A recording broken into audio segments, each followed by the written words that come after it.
Welcome back. Super Bowl is here. Holy crap. It's here. The most exciting and most depressing time of the year for me. Well, it's the most depressing time for me. I mean, my team ain't in it, but... Well, the team isn't in it, but hey, Sundays are going to suck starting next week. Super Bowl's in a few days. You know, you have the Indianapolis Colts and the New Orleans Saints. Let me tell you something right now. I'm just going to say this. Me and Mike got the hockey game going on in the background, so you might see me paying attention over there, so I'm sorry for the distraction. But, hey, we're big sports fans. We're going to watch our games. Mike, Super Bowl 2010, we got a lot to talk about. Let's go. You don't expect it, but the two #1 seeds actually made it for the first time since the Bills and Cowboys Crazy. played in the early 90s. I couldn't believe it. Because every year they're like home field advantage, this is the team to beat, and then they go down. But now, I was surprised. But now I was surprised that both teams actually got there. The Colts beat the Jets 30-17, and the Saints, of course, beat the Vikings in a classic in overtime, 31-28. You know, when it came to the Jets, I was surprised how well they did. Yes. You know, like everyone else in the world. But when it came to the championship game, they did in the first half. They gave the Colts their money's worth. So they did do good, but as projected, they did lose. But you know, I guess there's a promising future for that team. But I was surprised for the NFC side that teams like the Giants, the Eagles, the Cowboys, other teams including Green Bay, Arizona, just the way they played in the playoffs. The NFC was a real toss-up because the two top teams, Saints and Vikings, were both kind of losing their hot streak, whereas Dallas and Arizona and Green Bay were some of the hottest teams in football. And that championship game for the Saints and Vikings was a hell of an offensive game, but realistically, a terrible defensive game, if you ask me. I mean, the Brett Favre and the Vikings turned the ball over so many times. You know, it wasn't. You know what you can say. Favre threw the interception with 19 seconds left, where he clearly had a path to run to the outside, but you know what? Adrian Peterson fumbled 3 times. Yep. That was Bernard Marion fumbled, Percy Harvin fumbled. And you can't even say all these turnovers, but the Saints defense didn't even barely cause them. They would just lay the football on the ground, and Saints would be smart enough to pick it up. Yep. And I'm not a total believer of the Saints, and I look at their defense, and I can't imagine what actual analysts would say their defense is amazing. The Saints, none. They're not. Me and you will say that, but analysts all over the nation think their defense is amazing. I mean, no offense, but I go to one of our best sources, ProFootballTalk.com. Mike Florio thinks the Saints defense is one of the best he's ever seen. It's like, how do you say that? The defense gives up so many points a game. Just because their offense scores 50 points a game, you can't forget about the defense giving up 30 points a game. And that's when you go into Miami, play the Colts, you can't project Indianapolis keeping up with points against that defense, because these two offenses are phenomenal, but I do believe Indianapolis has the advantage when it comes to defense. Absolutely, even with all the injuries, including, just name a few, Bob Sanders, he went down for the season. Yeah, that was big. But hey, Bob Sanders probably one of their bigger injuries. Another guy, Antoine Bethea. Antoine Bethea, Melvin Boyd, Gerard Powers even, he didn't play. That actually helped the Jets a little bit in the championship, but of course it didn't matter. Joseph Adai, who got hurt in the AFC championship game. Yeah. And they have Donald Brown, he's better anyway. Dallas Clark, just everyone's sick. And you know what? It's a Super Bowl. Everyone most likely is going to play, unless you got if you can walk, you can play. It's as simple as that. It's a Super Bowl that you're playing. Well, the man who I think will play, but may not, Dwight Freeney. That's number 93 of the Indianapolis team.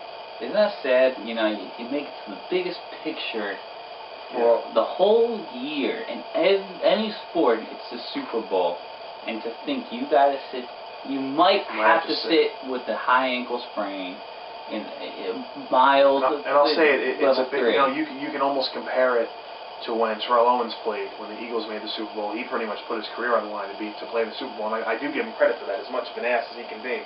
You know what, when it came down to it, he played the important games, Yes.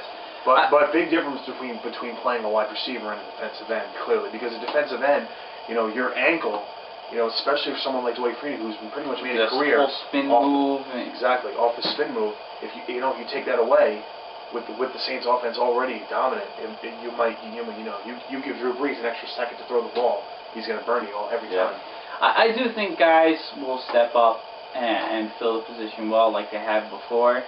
Also, you can't forget about Robert Mathis on the other side. So I mean, of course, that's not going to be a forgotten statement. But what I'm looking at now is looking at the Colts injury report. Doesn't this remind you of the Patriots at all? I mean, don't you remember the Patriots would go through all the injury report? Tom Brady has been on the injury report for like the last 4 years or something like that. Probably with a shoulder injury or something like that. Now it's just worse. But I think it's just like, to maybe scare teams. I mean, you got Dallas Clark, like you said, on there with an illness. Antoine Bethea back from. Are these guys really hurt? It just might be to say, oh, well, maybe we don't have to worry about them, so maybe we could run this package against them and hope to God that Antoine Bethea might not be in there, because let me tell you something.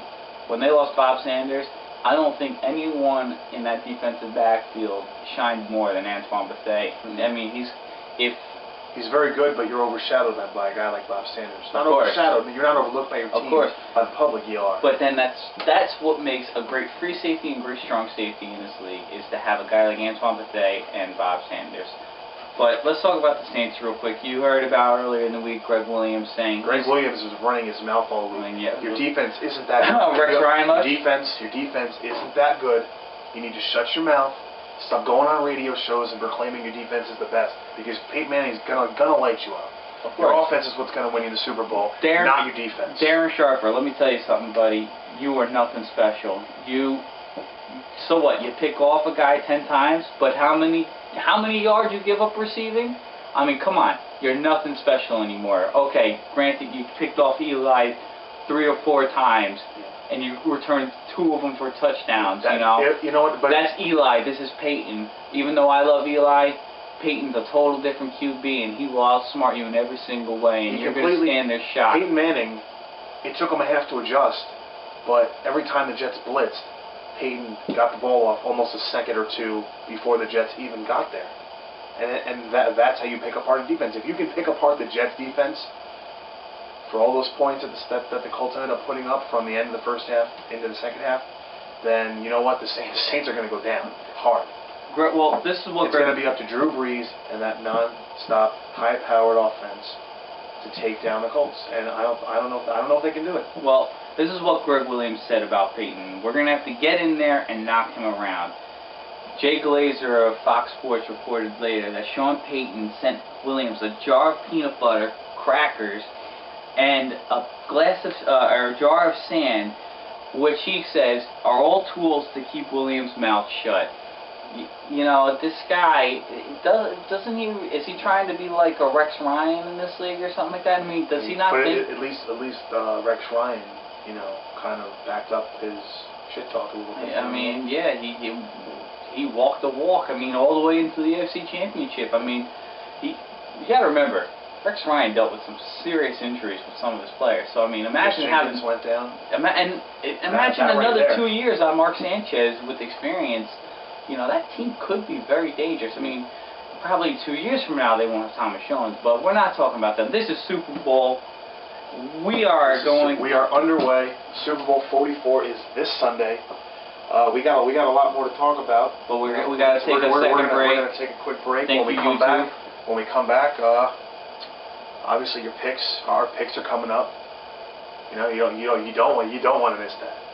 You got to know who we're going to pick. You got to know. See you.